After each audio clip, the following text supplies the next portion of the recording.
Hello, welcome. We're so excited at Love Your School to share with you more about Learnfully. I've known about Learnfully for a little over a year now, and one of my sons had the awesome opportunity to do one of their executive functioning classes. I have another daughter right now that's going through the evaluation process. So whether you're joining us live or you're watching this video later through one of our resources, we're glad you're here and we can't wait to tell you more. We're joined today by Suchi Deshpande. She is the founder of Learnfully and the CEO. And Sheila, am I getting to introduce you too? You're on mute, but I want to make sure. Okay, maybe not. Yes, I am. I'm off. And Sheila, do you want to just share a little bit about yourself too? And we'll let Suchi share as well. Yeah, I'd love to. So my name is Sheila Murphy. I've actually been working with Learnfully as an educational consultant. My passion is working with neurodiverse learners because my own 3 children had gone through the education system with dyslexia and ADD. And in trying to gather resources for them and trying to help teachers educate my kids, I ended up going back to school, getting 4 degrees in 10 years, because I was just so passionate about advocating for our kids with special needs and ensuring that they have and their families have all the resources that they need. Because during this time when my kids were in school, I felt really lost and unsupported by the system and struggled and ended up pulling them out, homeschooling, tried public school, tried every tutoring that there was out there. I feel like I tried everything that there was, and I never wanted anyone to feel as kind of lost and alone as I did with the system. And so it's just become my passion. So that's how I ended up at Learnfully. Well, I cannot top that. I was gonna say I cannot top that, but that's why we have Sheila, working with us. I have a very different background. We have a similar story, but I have a very different background. I'm actually an engineer by training. That's what I went to school on. And I didn't, I graduated, I went to good universities, but nothing ever came easy to me. So, and there's a reason why I'm going through this is because as I started having kids, I was working as a product manager in the tech industry. I worked in healthcare. I worked in ed tech. And my kids were getting older. My older one got diagnosed with, autism spectrum disorder. My younger one had ADHD. And then eventually I got diagnosed with ADHD. And that's when it just went, oh my God. Kids just learn differently. That's it. So I started learning about executive functioning, rolled up my sleeves, kind of used my kids as guinea pigs for a few things. And fortunately, it worked out. And about 3 years ago, so, I've always had this thing, like, I wish we could do something where parents had a very clear picture of why something is being done and how long is it going to take for the kid to essentially make progress and then what's coming next. Because from what I've seen, the journey changes like every year and a half. So what resources you have in year 1, that changes in year 2 and you're like starting all over. So we're here for the learner and we offer services, but we're just as much there for the family to have that level of transparency. So a little bit about, what we do. We are a personalized learning system for K through 12 neurodiverse learners. You don't need a diagnosis. 40% of our kids don't have a diagnosis. 60% do. But even with that, the diagnosis doesn't define you. It's basically what you have a learning profile, which essentially is a combination of your strengths and challenges in terms of how you consume information, how you process it, and how you output it. So we really want to go for that. Like, we want to see your strengths. So we are a true strength and interest-based program that essentially can help learners boost their engagement and also increase neuroplasticity. So this sounds very fancy, but literally, in simple terms, what that is if something's not innate, you want to exercise a muscle a different way to essentially figure out how it's going to work for you. That's what neuroplasticity is. something's not innate, we will work with you and guide you until you become independent and it's generalized. And so that's essentially how we're here for the kids. We also believe that, it needs to be a learner-centric model. So we also work with educators, because often, sometimes they need to understand the root cause and need some help in terms of, hey, how can we get this kid moving forward too?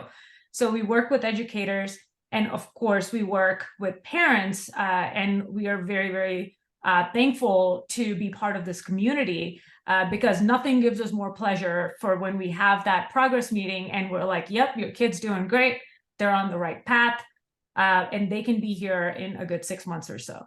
So that's essentially, what we do and why we're here. Now, why are we here? Like, why is this a huge issue? Now, a lot of us hear 1 in 5. I've heard 1 in 5 for so many years, and Jenny can attest to this, is that the number of undiagnosed kids is immense, because getting a diagnosis is a huge hurdle. And a diagnosis doesn't have to be for a kid who is struggling in all areas. So essentially, yes, 20% of the learners have a diagnosis and they're struggling with that. But the reality is there's a huge amount of them who are in that gray area. And I love what Carla from Think Inclusion, says, to quote her, is that it's that gray area that we tend to fail the most because they're invisible and they're trying to hide. So they are often underemployed. They're not getting to their best potential. And essentially, these are kids who are capable of getting A's and B's and are getting C's and D's and are getting lost in the system. So that's who that we're really focusing on. And you'll see what, we'll go a little bit into executive functioning and executive dysfunction and what that means. But the root cause of all of this, especially when it comes to learning struggles, is executive dysfunction. And that is essentially what we really work on with the kids. Now, of course, we say 65%, but then there's other sources like understood.org that say actually it's 72% that learn differently. And this is not a diagnosis. It's like parents saying that they learn differently. And when parents start seeing that there's some breakdown of something happening, we did a study and found that they lose about 12 months of time. Wow. And so in that 12 months, you're kind of seeing this slow decline, you're kind of letting it go. Oh, they're getting a B+, that's fine.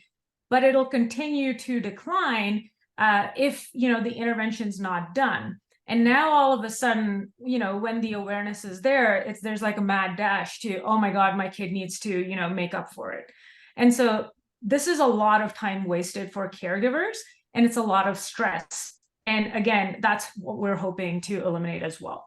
And then, of course, this is my favorite stat, and this is Sheila's favorite stat, is that a lot of us, we say neurotypical, but the reality is 87% of the gen ed teachers have said that they have neurodiverse learners in their classroom. So whether you have a diagnosis or not, and of course, what Sheila says is the other 13% of them probably don't know what executive function or dysfunction means. Right, so, Sheila. Go on, Jenny. No, I say you're right, Sheila. Yeah, and so this is not, something to be ashamed of. It's just you learn differently, and you want to tap into the strengths so you know how to kind of, become independent and navigate in the world. So this is just kind of explaining that, as long as there isn't like a cognitive, like a ID type situation, that a lot of the labels are just labels. 2 kids with ADHD can present very differently. 2 kids with dyslexia can present very differently.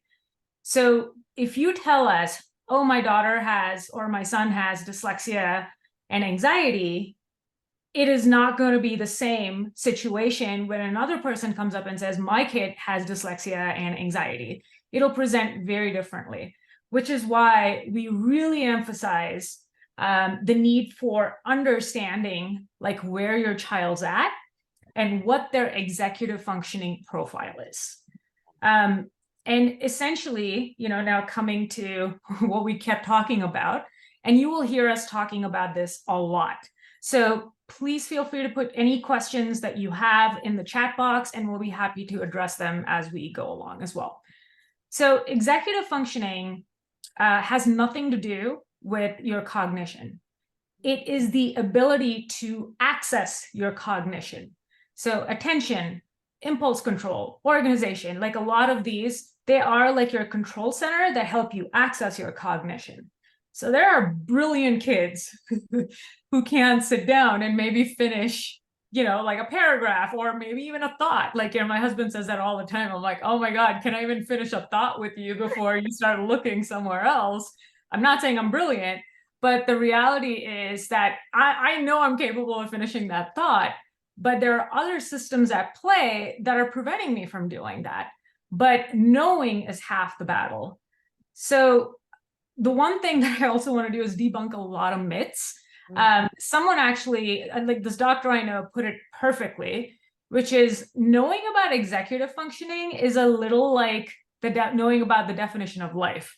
Like, little bit of knowledge is dangerous because you can assume like what it means and what it looks like. So a few things that I found that I learned, I was obviously in that position where I thought I knew it all, but then I realized that the more I learned about it, the less I know about it. But I'd love to share a few common myths that I found as I went along. Is the first one you already know is that 65% of all learners are impacted by executive dysfunction.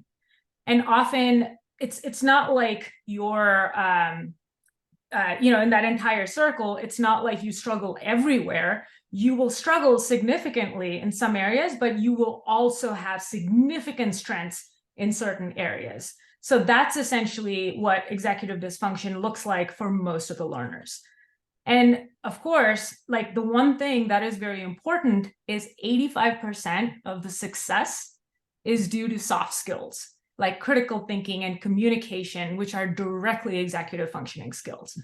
Of course, you need the knowledge. Of course, you need all of that. But I think all this is highlighting is the importance of executive functioning skills, which is planning, prioritizing, turning in things on time.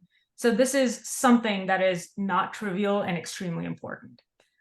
The next one is it can be a little bit of a creep. So the most common use case is that kids do really well. I'm talking about this cohort of kids. They do really well till second grade. Then you'll start seeing, a few changes going on where essentially, mostly because they're going from a phase which is called learning to read and then reading to learn. So the second they go into third grade, their executive functioning catches up. So now whatever they did to like memorize or find workarounds is no longer working. And it can go downhill very quickly. And it's going to be very hard to catch up if those systems are not put in place, in a timely manner. Now, can they catch up? Yes, absolutely. There is absolutely no delay, but it's definitely easier when you essentially recognize this and are able to fix it a little earlier in the game. So I think the reason I'm emphasizing this is because it is easy as parents to say, they're being lazy. They're just not motivated. Oh, they only love English. They don't love math. That's why that's not getting done. But they're not doing it because there's something preventing them from doing it. They want to, but they just don't know how. So even if they're telling you, I don't want to do it, it's something else. It's because they don't want to admit that they need help. So that I would say is like one of the most important things that I learned. And of course, it has nothing to do with IQ. And kids who essentially struggle with this don't outgrow this on their own. So what happened with COVID is that because they were away for 2 years, kids who are most vulnerable to this, their systems did not evolve the same way. So now all of a sudden they're in a school system that's sort of picking up where you left off. So the bar hasn't lowered, like the entire, as a generation, like the development of the skills is lower, but the bar for the teachers, or the school system rather, has not lowered. So that's why you're probably seeing a lot of confusion right now in terms of kind of struggling to, like, meet the goals. And so the point over here is they're not going to get used to it. You need to essentially, rather, if as a parent, I definitely decided to take on, this challenge and say that, okay, I want to recognize where my kid is, and I really want to help get that system going. So that way his teacher is able to do things, and then I'm able to do things, and we're talking in one language. And so the other thing is, EF challenges comes in the form of behaviors. So it's not like, they're sitting down and they're coming to you and saying, I'm struggling with attention, or I'm struggling with planning or prioritizing. Even things like, oh, they're being stubborn, is avoidance. Anytime they're avoiding it, it's probably because there's something there that they can't do. And so that essentially is what you probably want to be on the lookout for as well. And then the last couple of points is the progress is not linear. You will absolutely see setbacks. That's because there is a continuous change in expectations. And so there are going to be ups and downs. So they are going to evolve till 25. But the more systems you have in place, the easier and less stressful it's going to be for them to essentially move through it. And as parents, it's important for us to understand that it's not linear, because there have been so many times where I went like, you could do this last year, why aren't you able to do this year? What is going on? Like, I thought it was done with this. But the second someone told me this, I'm like, okay, I know what to expect. I'm just gonna, just knowing is half the battle. And so it just helps me kind of move forward on things. And then the last one, I think is the most important point, is classroom and home synchronicity. And what I mean by this is sometimes, educators can maybe see me as a highly functioning parent. I'm not. My desk is messy. There's like things everywhere. I can run a business, I can do a lot of things, but I probably would struggle to help my kid get things organized so they are independent. So I definitely go to the teachers at that point, ask them for help, come up with a plan. So definitely don't hesitate to, kind of work with them so you can essentially come up with a plan for your kid to become independent. So yeah, sorry I spent so much time on this, but I hope this was helpful. And then from this point on, what do we do? And so how do we do this? And so we are big believers in the fact that a well-defined problem is a problem half solved. I think it was Einstein that said that. I love that quote, because if you are able to identify exactly what's happening with your kid, then you know what the solution is. And so a lot of times, we do go to like institutions where they're like, yep, I see the grade, you need 200 hours of reading. That's not what we do. We definitely want to see, how does your child learn? Where are they struggling?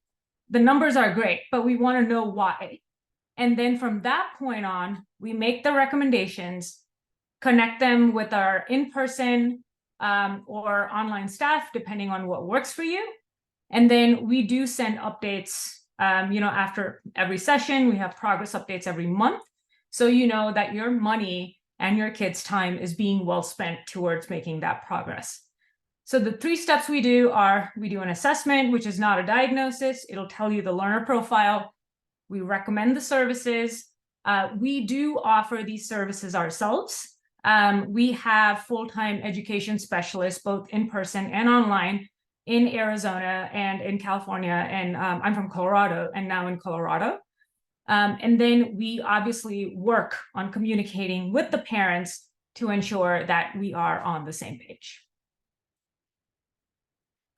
So yeah, so like we said, basically we really believe in that ecosystem. So we work with schools, we work with learners, and we work with parents, because essentially when everyone is speaking the same language, the progress is that much faster.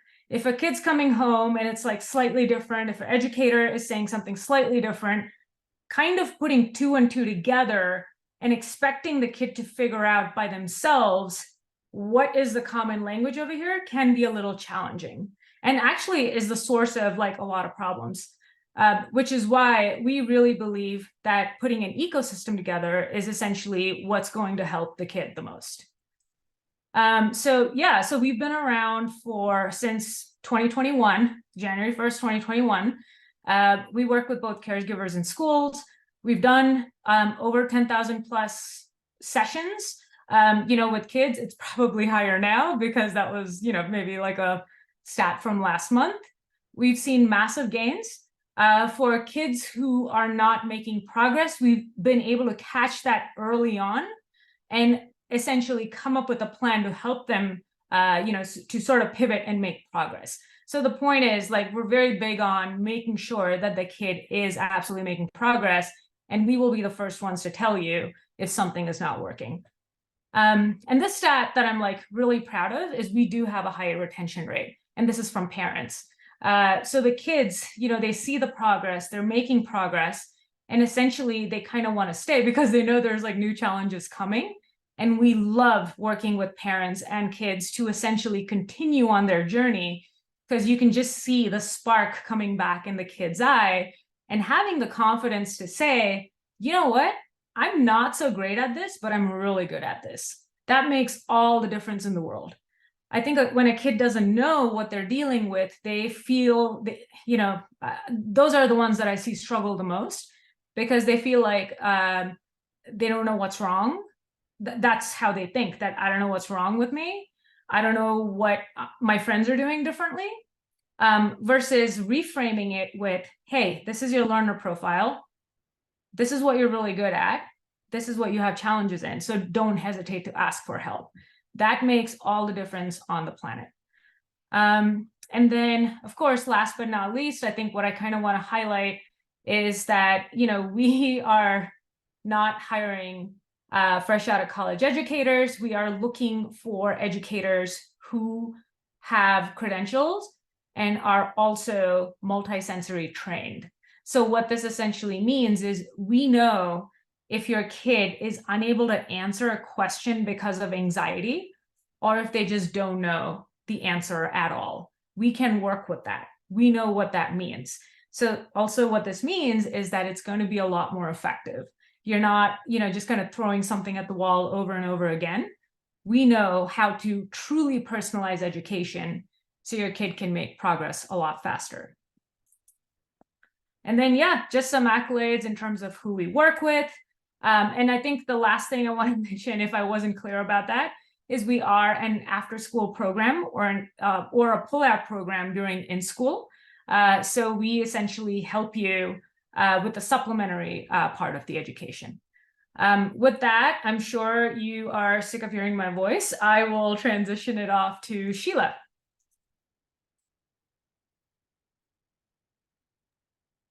Thank you. I didn't know if there were any questions because I can't see them, but if we had anything before I move on. No, I can look in here and see. It doesn't look like there's any questions in the Q&A right now. So if you have more slides to hit on, Sheila, please feel free. I can do that.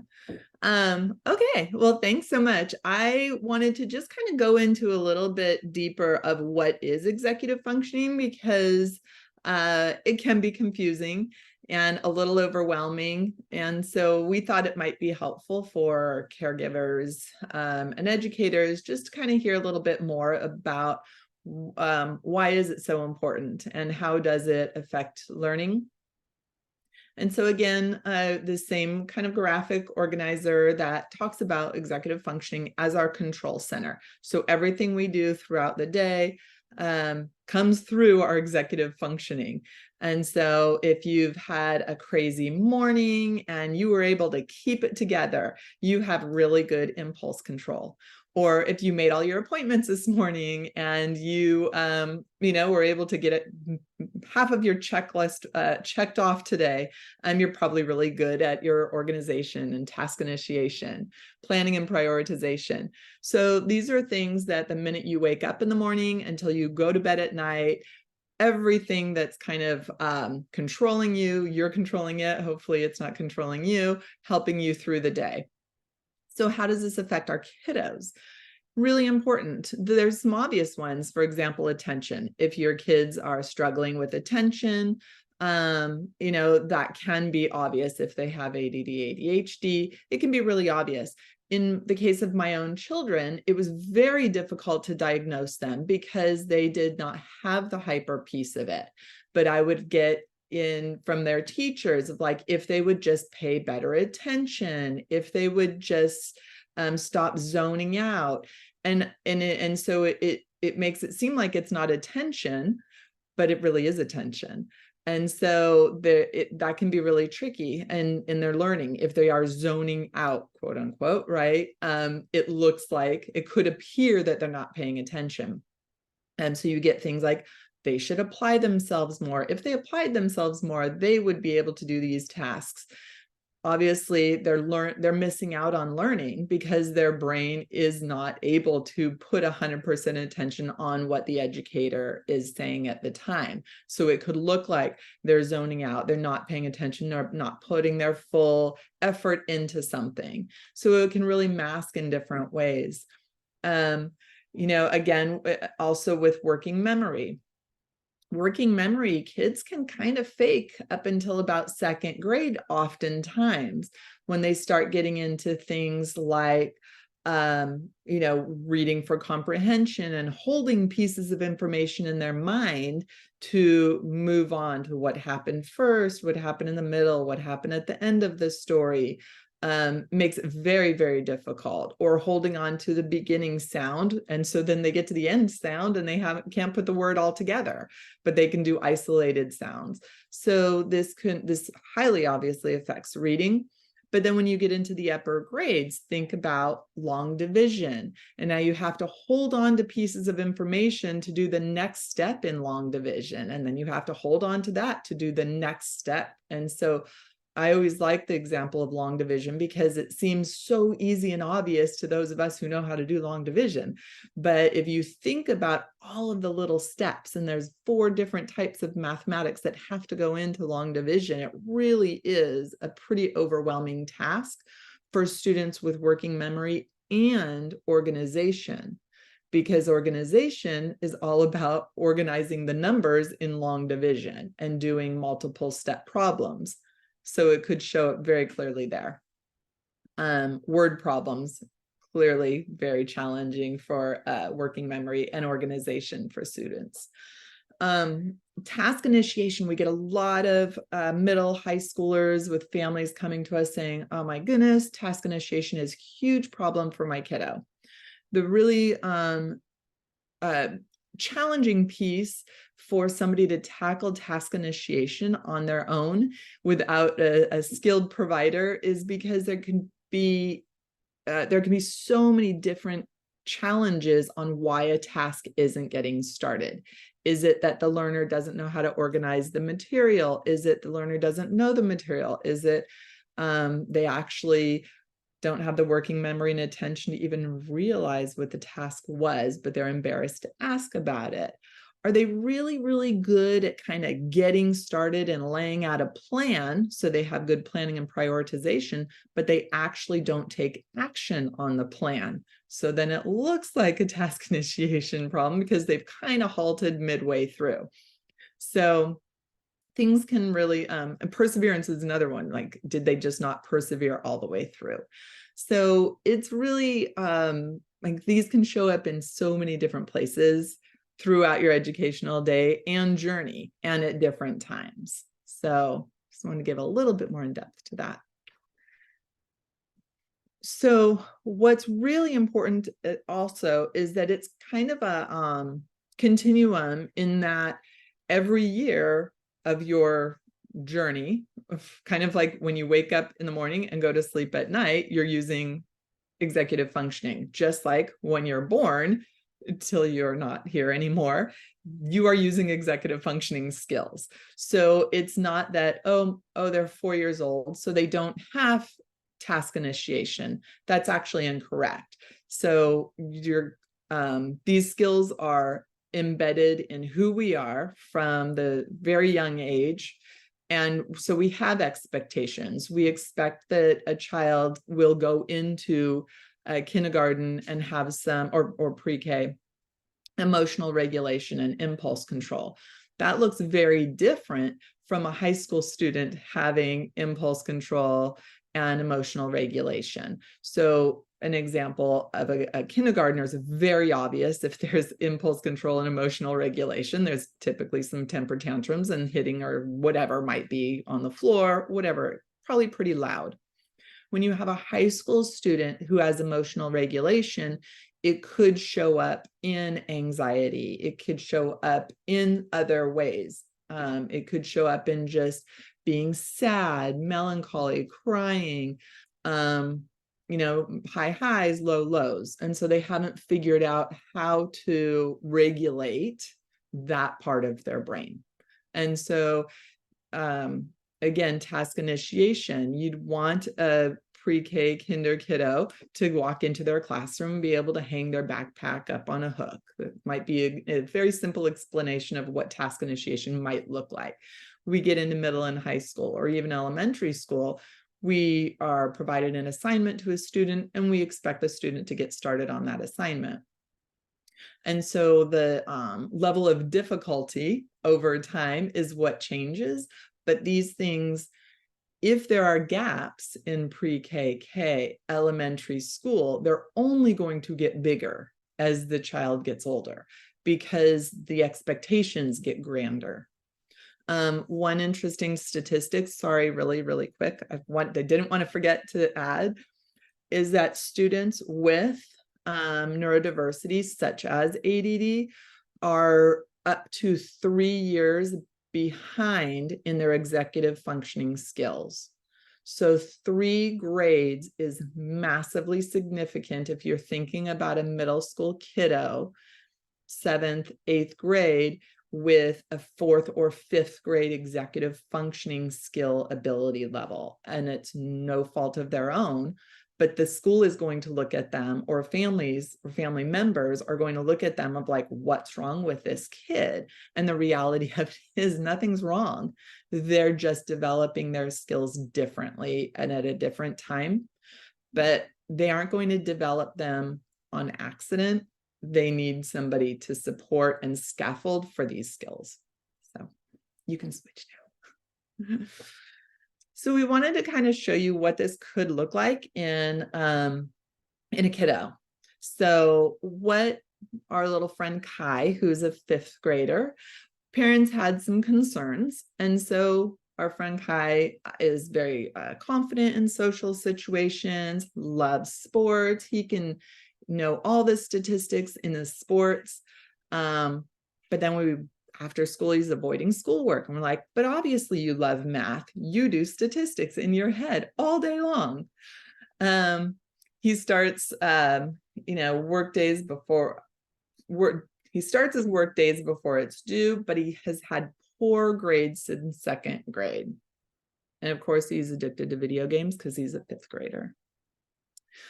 So the teacher is like, well, he's really bright. He's athletic. He has good follow through. I mean, he's well liked, but he has poor follow through and he's really unmotivated. And the teacher's like, but of course you're good at math. You love statistics. I don't understand why you're not following through. You're really bright. So kids like this can show up in classrooms and be a real big dilemma for trying to understand, because their teachers and parents are thinking, my kid's really smart, but he's not applying himself. So that's how some may look at Kai. So we kind of go into the school report and look at, he's reading at a 3rd grade level, pretty significant, 2 years behind. He has challenges in active listening when he's in English and history class, his challenges in note-taking, with organization, and submitting projects on time. And then we take a look at his report card. And again, we're like, really good at computer science. So he must be able to do this other stuff, just not applying himself. Pretty decent in math, but we do notice that history and English and a little in science, there could be some concerns coming up the road. So Learnfully does an assessment, and what we do is look at, okay, how is he reading? So we do a literacy assessment. So it's always really important for us to look at literacy, but for us, it's even more important to look at what are the executive functioning skills that are his strengths and what are the challenges, because again, we won't make academic gains unless we understand the executive functioning skills that are getting in the way of making the academic gains. So we noticed, he has really strong visual memory, cognitive flexibility, and impulse control.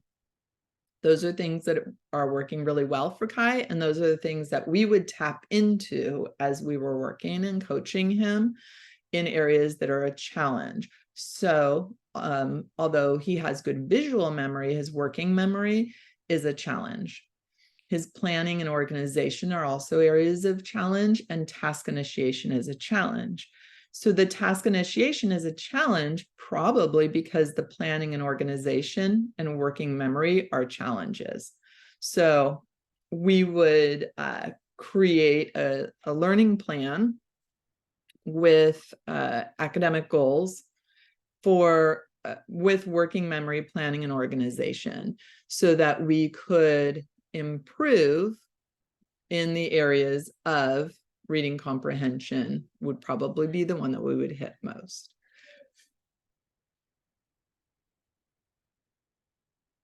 So again, we're looking at our program. We have lessons, activities, strategies that we provide teachers, we provide families, and then we would use ourselves to support his executive functioning through the lens of reading comprehension. We would also work through some writing, always embedding our executive functioning. When we do set up times to work with our learners, we always provide measurable goals.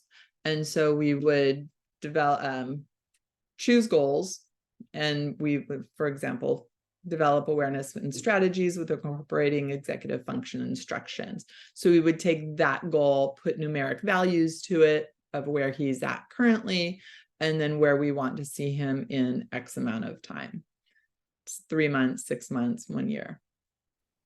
We would build a comprehension academic-based vocabulary goal to improve his access to curriculum across cell subjects.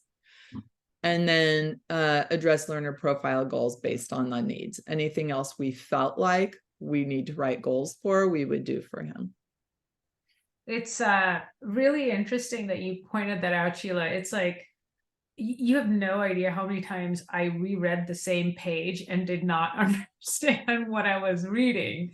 And I'm like, oh, it's because of a working memory issue. So it's not that I can't read.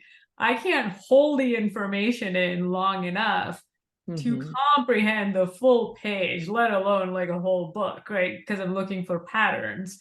So that's why this is probably very common where your kid, especially with the ADD profile, you're able to decode, you're able to read, but then you can't understand what you just read, but yet you know the meaning of each word. And I think I agree that that does get very confusing. And it's not because they're not trying or, anything of that sort. It's because they just need some tools. Like myself, I probably use a highlighter. I told my kid to, start typing in like what he thought he read. So there are, tricks like this that we essentially, cultivate for the kid so they have a system that they can even use, moving forward. So yeah, that's all we have. If you have any questions, please reach out to us. Our email is just contact@learnfully.com. And I will send over the information to Jenny. Our website is learnfully.com. And we would love to hear from you. Awesome. And I'll give everyone just a couple more minutes in case anyone does have a question. You can drop it in the chat and we'll answer those if there are any before the end of the webinar. But first, thank you both, Suchi and Sheila, for presenting that. I was like taking extra screenshots for myself because I was like, yes, yes, yes. Like, I need to go back and remind my husband about some of these things. Like, once you hear someone present kind of like the full scope of what executive function is and everything that's involved in it, it is just like, oh, that's why, like, that's the root. And I think those of us that do have kids on ESAs for learning disabilities or different things, you get the diagnosis and then you're like, now what? And that's what I really love about Learnfully and what you guys are offering. It's like you help with that piece of the now what, like being able to take like some of the assessments the school did, your own assessment, the neuropsych evaluation, and then help the parents kind of come together with essentially like a game plan of what to do next. Correct. In fact, one of our education specialists said this best. It's that the reason we assess is because we think your kid might only need 1 hour a week, not 3 hours a week, like you originally thought. So it's all about understanding how they learn. And it's so weird. Every one of them, they seem to have the same pattern. Like they don't get it, and then they start taking off in like 4 or 5 months. And so it's really cool to watch that trajectory.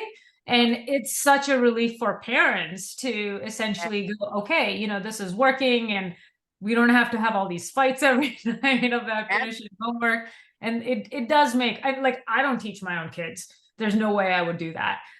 So, I mean, I would probably help them with other stuff, but teaching them a new concept is probably going to create some fights in our house. So I understand completely. Yeah. We always have like a joke in our house with our 2 kids that are in school, like who's going to deal with the homework, but like more important than that, like who's going to deal with the meltdown that's going to happen prior to the homework even starting. And it's like, no, I want to get beyond that. Like I want to find solutions for that. So that's why we're excited that we're doing some evaluations with you guys too. Well, I don't see any other questions that have dropped into the Q&A. But if you're listening to this, if you're listening to the recording, as Suchi mentioned, you can visit them on their website. Or Suchi, do you want to share your email one more time for everyone who might be watching it later? Absolutely. So the email is contact@learnfully.com. I apologize. I grabbed the wrong slide at the end. No, it is contact@learnfully.com. And our website is www.learnfully.com. You can find all the information over there as well. That's perfect. Well, thank you so much, both of you, for this presentation today. Again, if you have any questions, you can also visit them on their website, learnfully.com. We really appreciate your time. Oh, and the most important thing we forgot to share is that you guys are approved ESA vendors. We are approved ESA vendors. Yes, we are approved ESA vendors. We do have ESA families that we work with. So we'd love to hear from you. You know, obviously what I love about our partnership is that we have families that have questions and, you know, sometimes they don't even know that this exists. So we love going to Jenny's team and saying, hey, they don't know that this exists. Like, can we help? So I love the relationship with Love Your School. So thank you so much for having us. Thank you. Absolutely. Anytime. Well, thanks for joining us, everyone. Have a great afternoon.